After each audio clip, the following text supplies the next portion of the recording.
Kozma i Damjan, dva brata sveti vrači, daju svetlost kad se smrači, iscelitelji najjači, najčuveniji lekari od kad svet postoji, sa verom u njih niko se bolesti ne boji. Isceljuju muke najopasnije, najstrašnije, poreklom iz Azije, njihov dar na snazi je od Boga, od koga dobili su moć da nemoćnima i bolesnima pružaju pomoć.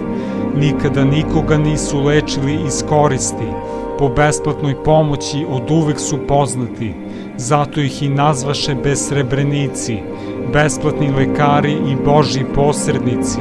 Svedoče nebesa njihova brojna čudesa, mnogobrojna isceljenja, čudotvorna izlečenja. Njihov dar se našao svakome ko ih nazvao, kome god je bolest učinila nažao. Za sve imali su lek, produžili ljudski vek, iskrenim pokajnicima brisali svaki greh. Topli molitvenici, naši besrebrenici, uvek ste tamo gde vas zovu ljudski krici. Čujete glas za spas slabih i ubogih, iscelitelji bolesti i telesnih i duhovnih. Kad zapali se sveća i zamiriše tamjan, znamo da nas brižno čuvaju Kozma i Damjan. Podarite nam zdravlje, poboljšajte nam stanje, sačuvajte mir, spasenje i blagostanje. Možda vaše milosti i nismo dostojni, ali u molitvama za nas ostanite dosledni.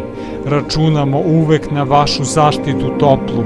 Molite se Bogu da svi demoni odu, da nad neprijateljima ostvarimo pobedu i duhovno napredujemo u svakom pogledu. Da nam život bude divan, a njegov kraj miran. Sve to omogućit će vaš Božji dar silan. Od nevolje izbavite, zaštitu nam pribavite, posjedujete lekove za sve ljudske grehove. Pred ikonom vašom stojimo, snažno se molimo i dok postojimo svete vrače jako volimo.